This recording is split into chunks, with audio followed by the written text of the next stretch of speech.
돈에 대해서 크리스찬이 갖추어야 할 자세에 대해서 챗GPT에게 물어본 적이 있습니다. 그랬더니 정말 대단한 대답들을 해줍니다. 그런데 그때 그가 인용한 성경 구절은 딱 하나였습니다. 디모데전서 6장 10절입니다. 성경에 돈에 대해서 가르치는 말씀이 그렇게 많이 있는데 이 챗GPT가 이 구절 하나만 인용했다는 게 너무 인상적이었습니다. 그것은 이 말씀이 우리 삶에서 가장 보편적으로 실감나게 하는 것이기 때문이 아닌가 생각합니다. 돈을 사랑하는 것이 모든 악의 뿌리입니다. 돈을 쫓다가 믿음에서 떠나 헤매기도 하고 많은 고통을 겪기도 한 사람이 더러 있습니다. 근데 이 구절의 말씀을 뒤집어 보면 이렇게 말할 수도 있습니다. 이 세상에서 발견할 수 있는 수많은 악의 뿌리를 추적해 보면 바로 돈을 사랑한 것임을 알 수 있습니다. 이거는 성경 기록을 통해서도 알 수 있고 우리의 현실 생활에서도 발견할 수 있습니다.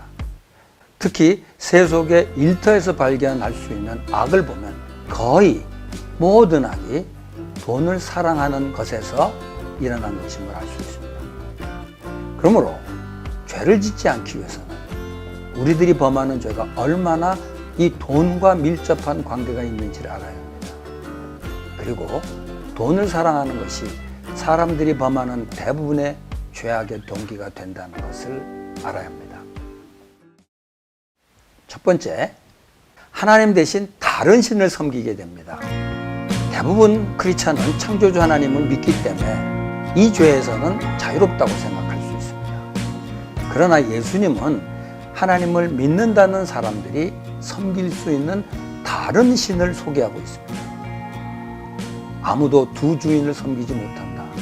한쪽을 미워하고 다른 쪽을 사랑하거나 한쪽을 중히 여기고 다른 쪽을 업신여길 것이다. 너희는 하나님과 재물을 아울러 섬길 수 없다. 하나님을 믿는다는 사람이 돈을 사랑하면 돈을 의지하게 되고 또 돈을 의지하다 보면 돈을 섬기게 됩니다.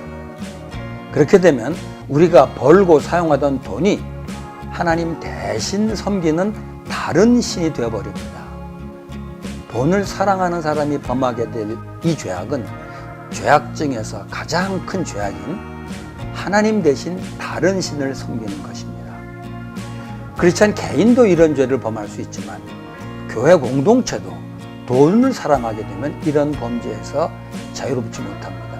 좀 고전적인 예가 되겠지만 예루살렘 성전에서 장사하도록 허락한 그 당시 종교 지도자들이나 하나님을 섬기겠다고 예배당을 지으면서 돈을 사랑해서 면죄부를 팔았던 중세교회의 지도자들은 하나님을 잘 믿는 나가면서 다른 신, 즉 돈의 신을 섬긴 것입니다.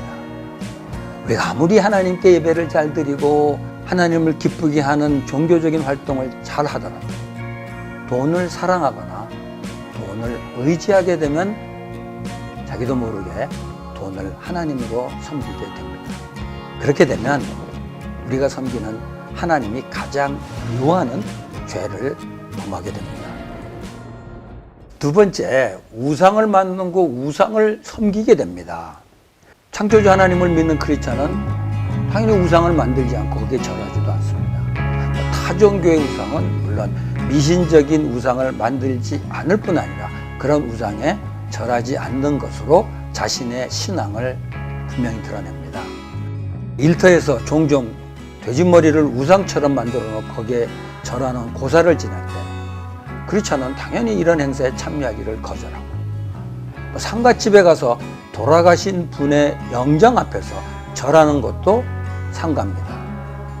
그런데 이렇게 우상 숭배를 거부하는 사람도 현대 사회가 만들어낸 것들을 우상화해서 숭배하는 경우를 보게 됩니다. 이른바 명품이나 외제차에 과도하게 집착하게 당하라. 그것을 소유함으로 행복을 느끼고 그것을 통해서 자신의 가치를 발견하면서 그것들을 우상화하는 겁니다. 물론 자신의 필요에 의해서 명품이나 외제차를 사는 것, 그건 문제가 되지 않습니다. 사실은 이런 것들 자체가 우상이라는 건 아닙니다. 그러나 그것에 집착하거나 그것으로 자신의 정체성을 유지하려고 하고 또 사람들에게 그것을 과시하려고 할 때 그것들이 우상이 되는 겁니다.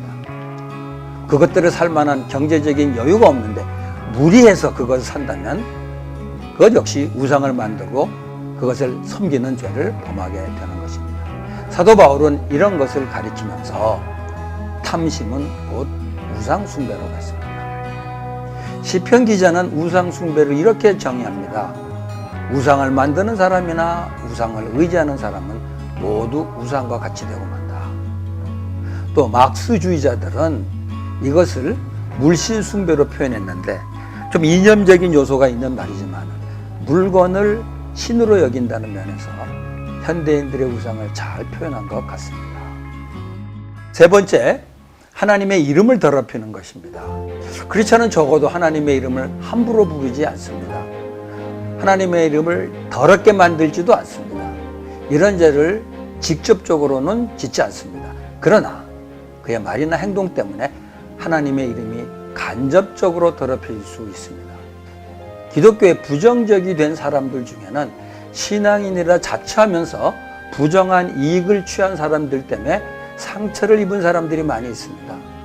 이들은 자기가 직접 하나님의 이름을 더럽히지는 않았지만 간접적으로 하나님의 이름을 더럽히는 죄를 범한 것입니다. 사도 바울은 이런 사람을 경건을 이득의 수단으로 만드는 사람이라고 했습니다. 이들은 하나님의 이름을 이용해서 자기의 이득을 취한 겁니다.